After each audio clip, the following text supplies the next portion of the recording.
Hello guys, एक बार फिर से आप सभी लोगों का आपके अपने यूट्यूब चैनल आयुष बाबू प्लस मेडिकल में स्वागत करता हूं। दोस्तों, आज हम लोग स्पाइनल कॉर्ड के बारे में जानेंगे। स्पाइनल कॉर्ड की एनाटॉमी और फिजियोलॉजी दोनों एक ही क्लास में रहेगी। दोनों के बारे में हम आज इस टॉपिक के बारे में डिस्कस करेंगे। आप लोग डीएमएलटी बीएमएलटी स्टूडेंट है तो आप लोग चैनल को सब्सक्राइब करें। पैरामेडिकल के जितने भी साथी हैं इस चैनल को सब्सक्राइब करें, वीडियो को लाइक करें और शेयर करें।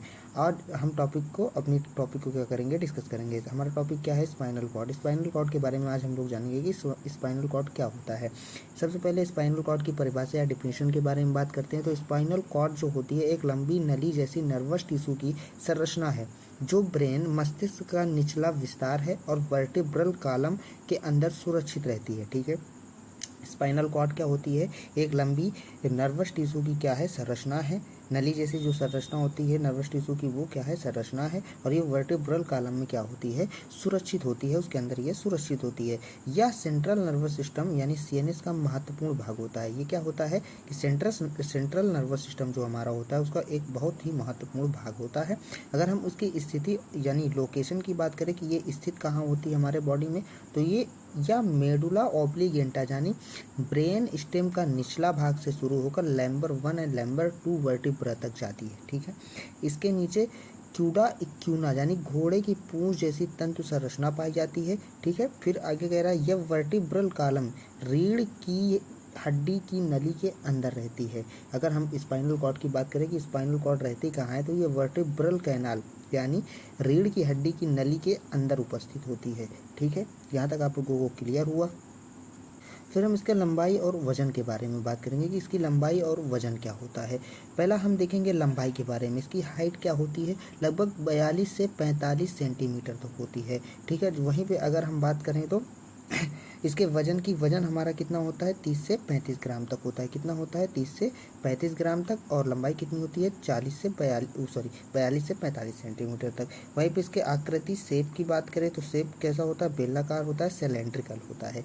ठीक है, यहाँ तक आप लोगों को क्लियर हुआ होगा। फिर हम बात करते हैं आवरण यानी कवरिंग। कवरिंग को हम क्या कहते हैं? मेनिंजिस। ठीक है, जो स्पाइनल कॉर्ड को जो परतें कवर करके रखती हैं वो 3 प्रकार की होती है और उनको हम क्या कहते हैं? मेनिंजिस कहते हैं। स्पाइनल कॉर्ड को 3 परतों से ढका होता है। ठीक है, स्पाइनल कॉर्ड को 3 परतों से ढका होता है या ढका जाता है या ढका होता है। पहला हमारा कौन सा होता है? ड्यूरामीटर होता है, दूसरा अर्कराइड मीटर होता है और तीसरा पिया मीटर होता है। ठीक है, पिया मीटर होता है। तो हम सबसे पहले बात करेंगे ड्यूरामीटर की। ड्यूरामीटर क्या होती है? बाहरी मोटी मजबूत परत होती है।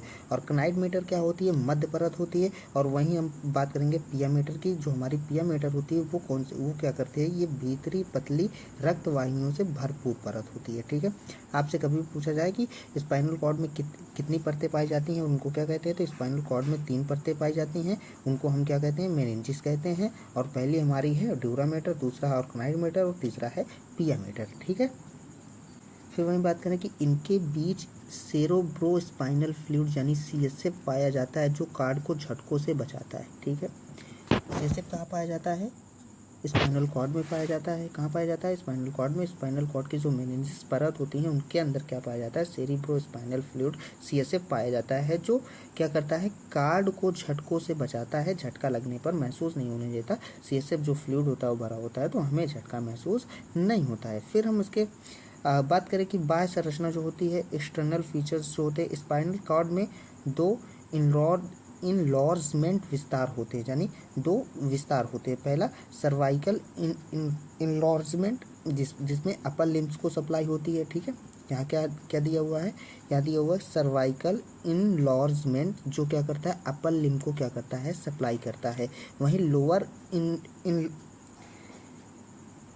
इनलॉर्जमेंट की बात करें, इनलॉर्जमेंट की बात करें तो लोअर जो इनलॉर्जमेंट होता है वो लोअर लिम्ब को सप्लाई देता है। किसको देता है? लोअर लिम्ब को सप्लाई देने का काम करता है। ठीक है, यहाँ तक आप लोग क्लियर होंगे। लोअर लिम्ब को सप्लाई देने का कार्य करता है। नीचे की ओर या पतला होकर कॉन्स मेडुलरीज में समाप्त हो जाता है। कहाँ हो जाता है? कॉन्स मेडुलरीज में क्या होता है? समाप्त हो जाता है। कौन? स्पाइनल कॉर्ड क्या होता है हमारा? समाप्त हो जाता है। वहीं अगर हम इसके आंतरिक संरचना यानी इंटरनल स्ट्रक्चर की बात करें तो पहला हमारा होता है ग्रे मैटर और ठीक है, दूसरा होता है हमारा व्हाइट मैटर। पहले हम डिस्कस करेंगे ग्रे मैटर क्या होता है। बीच में तितली यानी बटरफ्लाई या एच आकार की संरचना पाई जाती है। जो हमारा ग्रे मैटर होता है उसमें क्या होता है, बीच में तितली यानी बटरफ्लाई या एच आकार की संरचना पाई जाती है। इसमें नर्व सेल बॉडीज में पाए जाते हैं, ठीक है। किसमें, ग्रे मैटर में जो हमारे नर्व सेल्स होते हैं वो बॉडीज में पाए जाते हैं। इसके भाग जो होते हैं वो इस प्रकार के हैं। पहला कौन सा है, डोर्सल हॉर्न्स और वेंट्रल हॉर्न्स और लेटरल हॉर्न्स, ठीक है। इनके काम क्या होते हैं वो देख लेते हैं। ये सेंसरी न्यूरॉन्स का होता है, मोटर न्यूरॉन्स का होता है, ये ऑटोमेटिक न्यूरॉन्स यानी थोरेसिस रीजन में पाया जाता है, ठीक है। फिर आगे बात करते हैं वाइट मैटर के बारे में। हम लोग जानेंगे कि वाइट मैटर क्या होता है। ग्रे मैटर के चारों तरफ से घेरे रहता है। जो हमारा वाइट मैटर होता है वो ग्रे मैटर के चारों तरफ से घेरे रहता है, ठीक है। इसमें माइलिनेटेड नर्व फाइबर्स होते हैं, ठीक है। इसमें क्या होते हैं, माइलिनेटेड नर्व फाइबर्स पाए जाते हैं। इसके भी तीन भाग होते हैं और ये तीन भागों में बटा होता है। पहला हमारा कौन सा होता है, डोर्सल कॉलम जो सेंसरी ट्रैक्स को डिटेक्ट करता है, और फिर हमारा लेटरल कॉलम होता है वो सेंसरी प्लस मोटर को ट्रैक्स करता है, और फिर हमारा वेंट्रिकल कॉलम होता है जो मोटर को ट्रैक्स करता है, ठीक है। मोटर ट्रैक्स होता है, ठीक है। फिर आगे हम लोग बात करते हैं नर्व सप्लाई के बारे में। स्पाइनल नर्व्स जो होती हैं वो कितने प्रकार की होती हैं। कुल 31 पेयर ऑफ स्पाइनल नर्व्स निकलते हैं। स्पाइनल, अगर आपसे कभी पूछा जाए कि स्पाइनल नर्व की कितनी संख्या होती है तो कितनी होती है, 31 जोड़ी होती है, पेयर में पाई जाती है, ठीक है। पहला हमारा क्या होता है, सर्वाइकल कितनी होती हैं, 8 होती हैं। कितनी होती हैं, 8 होती हैं। वहीं थोरेसिक की बात की जाए, थोरेसिक कितनी होती हैं, 12 होती हैं। कितनी होती हैं, 12। लंबर की बात की जाए तो लंबर कितनी होती हैं, 5 होती हैं। कितनी होती हैं, 5 होती हैं। फिर आगे हम बात करें सैक्रल की, सैक्रल भी हमारी कितनी होती है, 5 होती है। कितनी होती है, 5 होती है।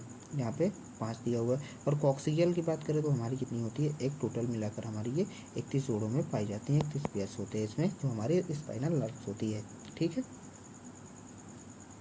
फिर क्या कह रहा है कि हर स्पाइनल नर्व 2 रूट्स से निकलता है। पहला हमारा कौन सा होता है, डोर्सल रूट्स होता है जिसमें सेंसरी फाइबर्स होते हैं, और जो दूसरा होता है वो हमारा वेंट्रल रूट होता है जिसमें मोटर फाइबर्स पाए जाते हैं, ठीक है। यहाँ क्या कह रहा है कि हर स्पाइनल नर्व से 2 रूट्स निकलती हैं। पहली रूट्स कौन सी है, डोर्सल रूट्स, और दूसरी कौन सी है, वेंट्रल रूट्स होती है। डोर्सल रूट्स में हमारा क्या होता है, सेंसरी फाइबर्स होते हैं, और वेंट्रिकल रूट्स में हमारा क्या होता है, मोटर फाइबर्स होते हैं। फिर उसके बाद हम आगे बात करते हैं स्पाइनल कॉर्ड की शारीरिक क्रियाएं यानी फिजियोलॉजी फंक्शंस के बारे में बात करते हैं, ठीक है। फिजियोलॉजी फंक्शंस क्या होते हैं उसके बारे में हम लोग देखते हैं। पहला हमारा कंडक्शन, ठीक है, संचालन क्या होता है, ब्रेन से शरीर तक मोटर इम्पल्स ले जाना, ये हमारा क्या होता है, स्पाइनल कॉर्ड्स की फिजियोलॉजी फंक्शन होता है, यानी शारीरिक क्रियाएं होती हैं। शरीर से ब्रेन तक सेंसरी इम्पल्स ले जाना, ठीक है, ये हमारा क्या होता है, स्पाइनल कॉर्ड की फिजियोलॉजी फंक्शंस होते हैं। फिर उसके बाद रिफ्लेक्स एक्शन क्या होती है, प्रतिवर्ती क्रियाएं। स्पाइनल कॉर्ड बिना ब्रेन के मदद के भी त्वरित क्रियाएं कर सकता है, ठीक है। जो हमारी स्पाइनल कॉर्ड होती है वो बिना ब्रेन के मदद के भी त्वरित क्रियाएं यानी कि रिफ्लेक्स एक्शन कर सकता है, ठीक है। उदाहरण, हाथ लगने पर तुरंत पीछे की ओर खींच लेना, ठीक है, या कांटा चुभने पर तुरंत पैर हटा लेना, या कोई चीज़ चाकू लगने पर हाथ में सब्जी काटते वक्त या कोई काम करते वक्त चाकू लगने पर तुरंत हटा लेना, ये हमारा क्या होता है, रिफ्लेक्स एक्शन होता है, प्रतिवर्ती क्रिया होती हैं जो बिना ब्रेन की मदद के भी त्वरित हो सकती हैं, ये रिफ्लेक्स एक्शन होता है, ठीक है। फिर आगे कह रहा है कि सेंटर ऑफ रिफ्लेक्सेस, इसमें क्या क्या होता है, विड्रॉल रिफ्लेक्स होता है, स्ट्रेस रिफ्लेक्स होता है, नी जर्क रिफ्लेक्स आदि यही नियंत्रित होते हैं। जितने भी रिफ्लेक्स होते हैं सेंटर ऑफ रिफ्लेक्स में क्या होते हैं, नियंत्रित होते हैं। फिर कह रहा है स्पाइनल कॉर्ड की क्लिनिकल यानी महत्व, क्लिनिकल इंपॉर्टेंस क्या होता है उसके बारे में हम लोग देखेंगे। कह रहा है कि इंजरी एट सर्वाइकल रीजन, जो हमारे सर्वाइकल रीजन में इंजरी हो जाती है यानी कि चोट लग जाती है, वो क्या होता है कि उससे क्या होता है कि चारों अंग काम ना करना। इसका मतलब क्या होता है, इंजरी एट सर्वाइकल रीजन का मतलब होता है कि चारों अंग काम ना करना। इसको हम क्या कहते हैं, तो कहते हैं क्वाड्रीप्लेगिया, ठीक है। फिर इंजरी एट थोरेसिस या लंबर रीजन में जो हमारी इंजरी हो जाती है, थोरेसिस में या लंबर रीजन में वो क्या हो जाती है, इंजरी हो जाती है, चोट लग जाती है, उसके कारण क्या होता है, दोनों पैर काम ना करना। जब हमारे थोरेसिस या लंबर रीजन में इंजरी या चोट लग जाती है तो दोनों पैर काम नहीं करते हैं, उसको हम पैराप्लेगिया कहते हैं। उस कंडीशन को क्या कहते हैं, पैराप्लेगिया कहते हैं, ठीक है। फिर आगे बात करते हैं, फिर क्या है,